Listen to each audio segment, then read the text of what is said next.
Alright, today I decided to play Blue-Green Dredge. Basically, the concept of it is just to put a lot of cards in your graveyard, and then you have cards like Splinter Fright, whose power and toughness are equivalent to the number of creature cards in your graveyard. The issue with building this deck is that you have to have a really high percentage of creatures, otherwise your Splinter Frights, your Cage Breakers, and your Ghoul Trees don't really get off the ground. So you can't really play any non-instant or non-creature that isn't an enabler.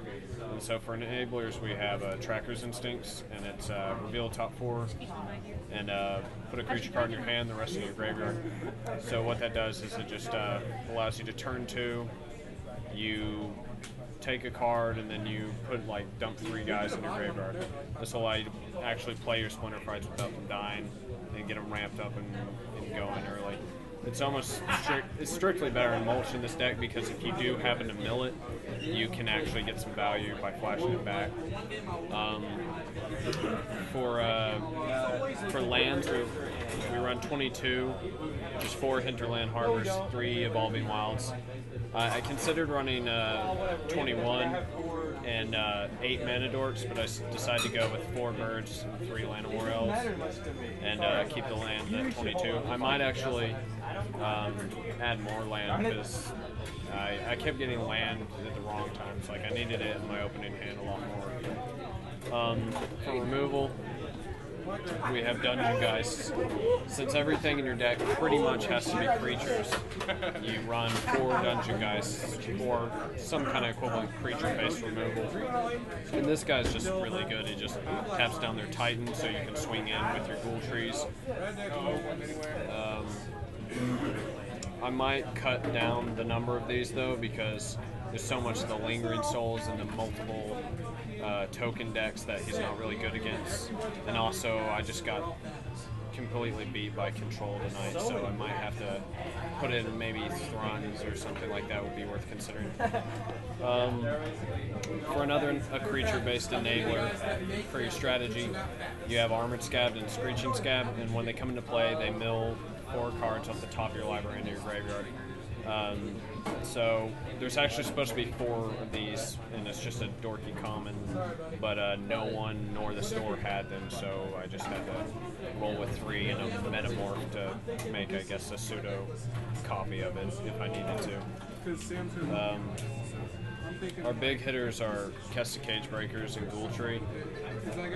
Cage Breakers allows you to just win the game when you swing with it, almost surely, because you're gonna on average have, by the time turn 5 rolls around, or by the time you have 5 mana up to play this guy, you're gonna have at least 6 to 8 creatures in your graveyard. So when he swings, he makes 8 or so 2/2 wolves tapped and attacking.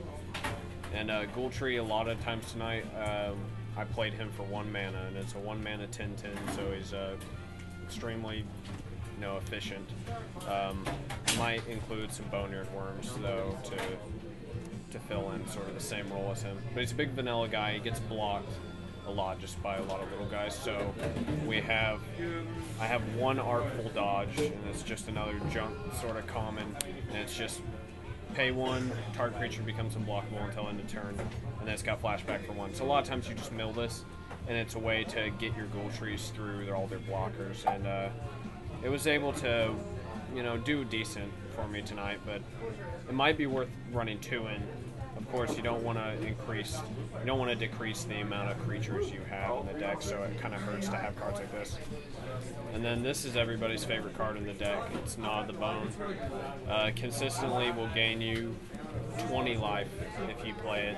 It's for 3, you gain 2 life for each creature card in your graveyard. And since the entire goal of this deck is to put creature cards in your graveyard, it's really easy to pull off. It's got flashback, so if you mill it while you're trying to mill creatures, then you hit it and just gain a lot of life. It allows you to attack and just get hit back and not care because you've got the Gnaw and the Bone. And so really, aggro decks have a lot of trouble with this deck, and I expected to play a lot tonight, but unfortunately I played Control almost exclusively, so my matches didn't go that well.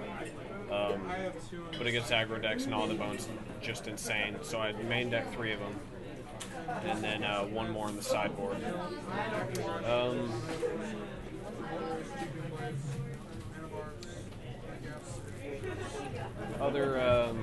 Other options this deck can go is maybe a red splash, which I was considering for Faithless Looting,